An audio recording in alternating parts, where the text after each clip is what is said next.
देखिए, ये जनता का भी काम है कि अपने इलेक्टेड रिप्रेजेंटेटिव से कैसे काम ले सकते हैं। अगर 5 साल में आपके आदमी ने प्रॉपर डिलीवर नहीं किया, उसने आपको कुछ काम करके नहीं दिया, तो उसको बैठा करके दूसरे को चुनिए।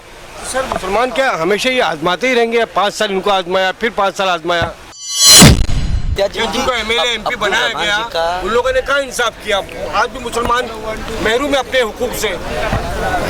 आगे आगे लड़ते रहिएगा उसके अंदर इंशाल्लाह। नहीं सर, ये कोई जवाब नहीं है। आगे आगे लड़ते रहिएगा उसके अंदर इंशाल्लाह। नहीं सर, ये कोई जवाब नहीं है।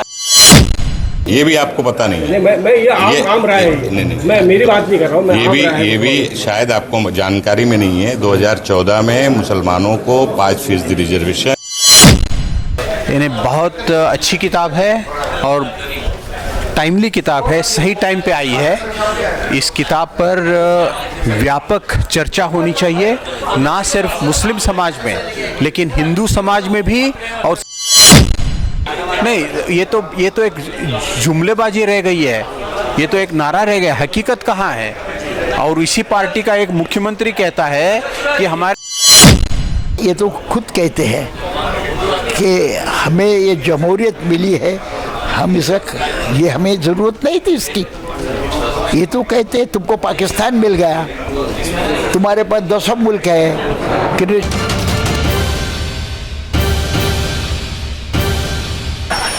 अब्दुल रहमान साहब, आज जिस तरह से आपकी किताब का इजरा हुआ, इस किताब के लिखने की वजूहत क्या है? कि मुसलमानों की सियासी क़ुव्वत इतनी कमज़ोर है या मुसलमान इतने कमज़ोर क्यों होते चले जा रहे हैं? देखिए, मैंने ऑलरेडी अपने स्पीच में कहा है कि किताब लिखने की वजह यह है कि मुसलमानों की आवाज़ नहीं सुनी जाती है, चाहे वो इक़्तिसादी हालात हो या माली हालात हो, समाजी हालात हो या उनका तालीमी हालात हो, वो बेहतर नहीं है। दूसरी बात, उनके ख़िलाफ़ साजिशें हो रही हैं, उन पे तशद्दुद हो रहे हैं, उनकी आवाज़ कोई सुनने वाला नहीं है। और आवाज़ तभी बनता है जब आपका प्रॉपर पॉलिटिकल रिप्रेजेंटेशन हो, आपकी प्रॉपर असेंबली में नुमाइंदगी हो, आपका प्रॉपर पार्लियामेंट में नुमाइंदगी हो, तब आपकी आवाज़ सुनी जाएगी। तो ये सारे जो प्रॉब्लम्स आज मुस्लिम कम्युनिटी फेस कर रहा है, इन सारी चीज़ों को मैंने ध्यान में रख कर के ये किताब लिखी है। सर, आपने जिस तरह से कहा कि मुसलमानों की नुमाइंदगी नहीं है, लेकिन जो थोड़ी बहुत भी नुमाइंदगी है या मुसलमान चुन के भेजते हैं कि मुसलमान है और जाएगा हमारे हुकूक की बात करेगा, हम पर जो नाइंसाफ़ियाँ हो रही है उसकी बात करेगा, लेकिन मुसलमानों को ज़्यादातर जो है ना मायूसी हाथ आई कि हमने जिनको चुन के भेजा कि मुसलमान है हमारी बात करेंगे, वही जाके वहाँ खामोश रहे, कहीं ना कहीं पार्टी की ज़बान बोलने लगे या फिर डर और खौफ का माहौल सताने लगा। ये देखिए, आपकी बात कुछ हद तक सही है और मैंने अपने किताब में लिखी है performance of Muslim elected representatives, लेकिन मेरा ये मानना है कि उसमें से बहुत सारे 100% परफॉर्म नहीं करते, कुछ 50% परफॉर्म करते हैं, कुछ 30% परफॉर्म करते हैं, कुछ 90% परफॉर्म करते हैं। लेकिन मेरा ऐसा बोलना है कि परफॉर्मेंस तब आएगा जब पहले चुन करके भेजेंगे। आप उनको चुन करके भेजिए, उनको टारगेट दे दीजिए और उनको परफॉर्म करा करके लीजिए। देखिए, ये जनता का भी काम है कि अपने इलेक्टेड रिप्रेजेंटेटिव से कैसे काम ले सकते हैं। अगर 5 साल में आपके आदमी ने प्रॉपर डिलीवर नहीं किया, उसने आपको कुछ काम करके नहीं दिया, तो उसको बैठा करके दूसरे को चुनिए। सर, मुसलमान क्या हमेशा ये आजमाते ही रहेंगे? 5 साल इनको आजमाया, फिर 5 साल आजमाया। Politics is the game of this thing, experiment. आप जा करके आप साउथ में देखिए, डीएमके एआईएडीएमके बदलते रहता है कि नहीं? उसी तरह से आपको भी बदलना है। जहाँ पे स्टैग्नेशन आ गया, आज गुजरात में क्या है, डेमोक्रेसी नहीं है, वहाँ पे ऑटोक्रेसी है। उसी तरह से देश में जो बनाया जा रहा है कि एक पार्टी रूल करेगी, ये सही नहीं है। डेमोक्रेसी का मतलब है कि हमने जिसको चुन के दिया, वो अगर सही नहीं निकलता तो उसको नीचे करो और दूसरे को चुन करके लेकर के आओ। सर, आखिरी सवाल मेरा कि हम ये देखते हैं कि पॉलिटिक्स में जो है ना पैसे का और दौलत का बहुत रेल पेल है। वोट खरीदे भी जाते हैं और बेचे भी जाते हैं, और बिकने वालों के लिए क्या कहेंगे और ख़रीदने वालों के लिए क्या कहेंगे आप? देखिए, पॉलिटिक्स बुरी नहीं है, किसी गरीब आदमी का काम नहीं रहेगा। देखिए डेमोक्रेसी बुरी नहीं है और लोकतंत्र बुरा नहीं है और पॉलिटिक्स भी बुरी नहीं है। बुराई वहाँ तब पैदा होती है जब बुरे लोग जाते हैं। अच्छे लोग भी ऐसे हैं कि जिन्होंने एक पैसा खर्चा नहीं किया, किसी को गाली नहीं दी, उनको भी लोगों ने चुन करके दिया है। ऐसे भी लोग हैं कि किसी जोर से कभी बात नहीं की, उनको भी लोगों ने चुन करके दिया है। लेकिन हमारी जिम्मेदारी है कि अगर गलत आदमी आता है तो उनको गिराना, उनको चुन करके नहीं देना। एक कहावत है कि good person in a bad party can be elected. अगर खराब आदमी है और अच्छे पार्टी में तो उसको मत चुनिए। बराबर है, लेकिन अच्छा आदमी अगर बुरे पार्टी में है तो उस करके चुन करके दे दिए। तो ये democracy is purely dependent on your candidate. आपका कैंडिडेट कैसा, अगर अच्छा आदमी चुन करके देंगे तो आप एग्जाम्पल सेट करेंगे। Thank you. इस किताब को लेकर हाँ। आप क्या मैसेज देना चाहेंगे मुसलमानों को? या मैंने ऑलरेडी ये मैसेज दिया है कि ये सिर्फ मुसलमानों की किताब नहीं है, पूरे भारत की किताब है। सारे पॉलिटिकल पार्टीज़ को इसकी दखल लेनी चाहिए, जो इंटेलिजेंसिया है उसको दखल लेनी चाहिए, स्कॉलर्स को दखल लेनी चाहिए, मीडिया को दखल लेनी चाहिए, और ख़ुद मुसलमान कौम को इस बात को दखल लेनी चाहिए कि उनके वोट क्यों डिवाइड हो रहे हैं, उनके प्रॉपर नुमाइंदगी क्यों नहीं हो रही, उनमें लीडर क्यों नहीं पैदा हो रहे हैं, क्यों सेल्फिश लोग पैदा हो रहे हैं, क्यों काम करने वाले पैदा नहीं हो रहे हैं, क्यों दौड़ भाग करने वाले, सभी लोगों के लिए भागने वाले लोग क्यों नहीं पैदा हो रहे हैं। इस तरह की जिरा अपने बहस अपने कौम में पैदा होनी चाहिए। बहुत बहुत शुक्रिया। दोस्तों, हमारे साथ में इम्तियाज जलील साहब हैं। आइए हम उनसे जानते हैं कि आज की इस किताब के इज्रा में उनके क्या ख्याल, क्या विचार है सर? बहुत अच्छी किताब रहमान साहब ने लिखी है। मैं उनको मुबारकबाद देता हूँ और मैं चाहूँगा कि हर इंसान ने ये किताब को पढ़ना चाहिए, क्योंकि ये चीख कर आपको बता रही है कि 75 सालों के अंदर मुसलमानों की नुमाइंदगी इस मुल्क से कैसे ख़त्म की गई है। सर, एक सवाल ये है कि जो इंडिया अलायंस बना है उसमें एमआईएम का क्या रोल है, एमआईएम के लिए क्या जगह है? ये क्योंकि बड़ा पता नहीं इंडिया अलायंस के अंदर हमारे लिए जगह है क्या नहीं, लेकिन आवाम के दिलों में हमारे लिए जगह है उसके अंदर। आज तो ये थोड़ा सा तरक्की हुई तो मामला को लेकर उस पर आप क्या कहना चाहिए? नहीं, सब कोई ऐसा मामला नहीं हुआ है, उसके अंदर चलता है, डिफरेंस ऑफ ओपिनियन हो सकता है उसके अंदर, लेकिन बहुत अच्छा प्रॉब्लम। मुसलमानों की जो सियासी कुव्वत है उसकी कमजोर होने की वजह क्या है? उन्होंने बताया है रहमान साहब ने कि हम आपस में लड़ रहे हैं, मुसलमानों को टिकट ही नहीं दिया जा रहा है। सबसे बड़ी बात यही है कि आप जब तक उनको टिकट नहीं देंगे तो जीतने का सवाल ही नहीं पैदा होता है। तो हमारी उम्मीद है कि ये जो इंडिया बनाया गया है वो इंडिया के अंदर इस बार थोड़ी सी अकल का इस्तेमाल करते हुए वो कहीं ना कहीं कुछ अच्छी नुमाइंदगी, कुछ अच्छे टिकट्स है तो यहाँ पर देंगे इस बार, ये उम्मीद करते हैं। जिनको उम्मीदवारी दी गई, हमारे साथ मौजूद है, एमएलए एमपी बनाया गया, उन लोगों ने कहाँ इंसाफ किया? आज भी मुसलमान महरूम है अपने हुकूक से। आगे आगे लड़ते रहिएगा उसके अंदर इंशाल्लाह। नहीं सर, ये कोई जवाब नहीं। सर, आज अब्दुल रहमान साहब की किताब का जो विमोचन हुआ, इस पर आप क्या कहना चाहेंगे? इन्हें बहुत अच्छी किताब है और टाइमली किताब है, सही टाइम पे आई है। इस किताब पर व्यापक चर्चा होनी चाहिए, ना सिर्फ मुस्लिम समाज में लेकिन हिंदू समाज में भी और सभी पॉलिटिकल पार्टियों में, क्योंकि हम कहते हैं कि भारत मदर ऑफ डेमोक्रेसी, लेकिन इस मदर में जो हमारी माता है, इस माता का एक संतान मुस्लिम, उनको हमारे पॉलिटिक्स में और पावर में बाहर रखने की एक साजिश हो रही है। ये खतरनाक है, इससे हमारा लोकतंत्र कमज़ोर होगा, इससे हमारा विकास कमज़ोर होगा। तो इसलिए मैं इसको डॉक्टर अब्दुल रहमान को बधाई देना चाहता हूँ। सर, जिस तरह से जमहूरियत का गला घोटा जा रहा है इस मुल्क के अंदर, सेकुलरिज्म ख़त्म करने की बात की जा रही है, और जो कि सेकुलरिज्म, जैसे कि आपने कहा कि एक डेमोक्रेसी की माता है, ये मदर ऑफ डेमोक्रेसी है, तो इस पर आप जो लोग इस तरह का काम अंजाम दे रहे हैं? नहीं, देखिए, इसीलिए एक तरफ कहना कि भारत मदर ऑफ डेमोक्रेसी है और दूसरी तरफ हमारे ही भाई और बहन, इनको पॉलिटिक्स और पावर से अलग रखना, इनको एम्प्लॉयमेंट से अलग रखना, इनको एजुकेशन से अलग रखना, ये तो गलत है। इससे हमारा मुल्क आगे नहीं बढ़ पाएगा, हमारा लोकतंत्र, डेमोक्रेसी मजबूत नहीं हो पाएगी। जैसे कि मोदी साहब कह रहे हैं कि सबका साथ सबका विकास मुश्किल नहीं, ये तो एक जुमलेबाजी रह गई है, ये तो एक नारा रह गया, हकीकत कहाँ है? और इसी पार्टी का एक मुख्यमंत्री कहता है कि हमें मुसलमानों के वोट नहीं चाहिए। तो ये कहाँ है हमारा सबका साथ और सबका विकास?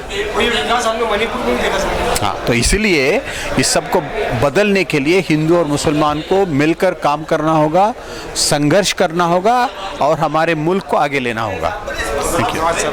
Thank you.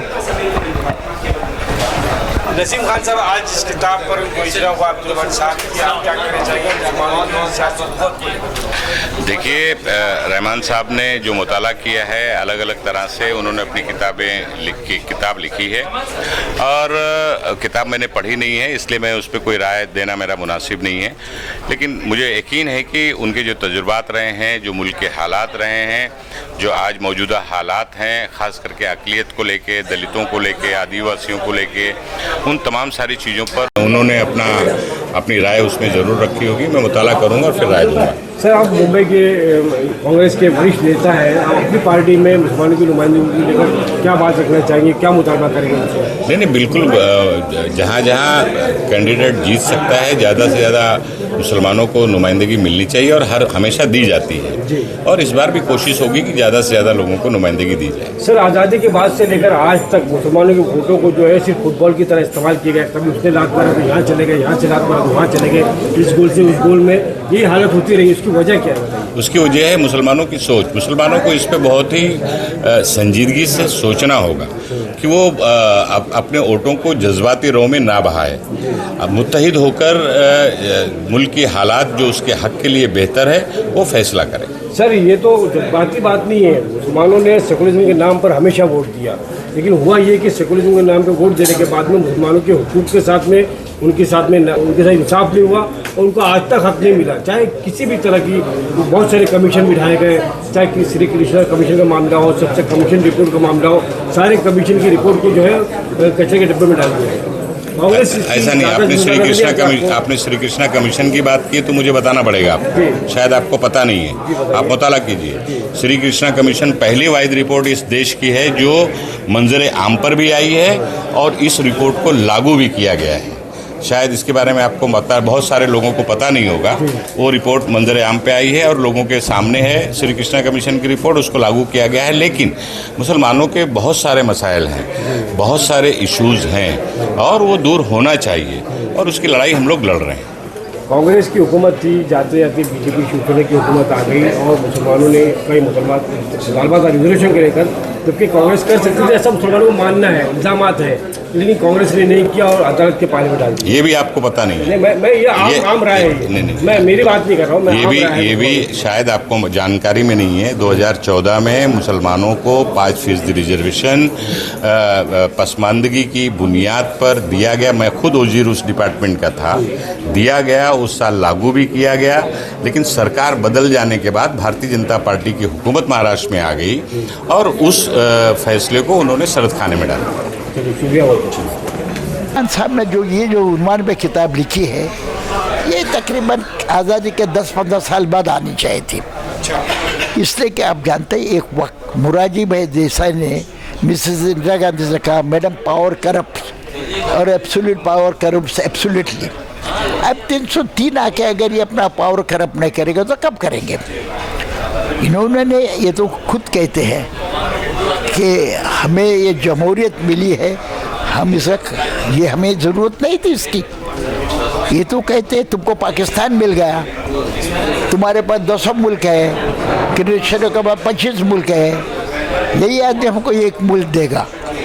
अगर हम हिंदुस्तान हिंदुओं के पास रहता और मुसलमानों को तो पाकिस्तान मिल गया, लेकिन ये गांधी जी ने, ये नेहरू जी ने, वल्लभ भाई पटेल और लोगों ने जो जमहूरियत चाहिए, अगर ये नहीं चाहते तो ये प्रेसिडेंट रूल होता और हमारे हिंदू राष्ट्र होता।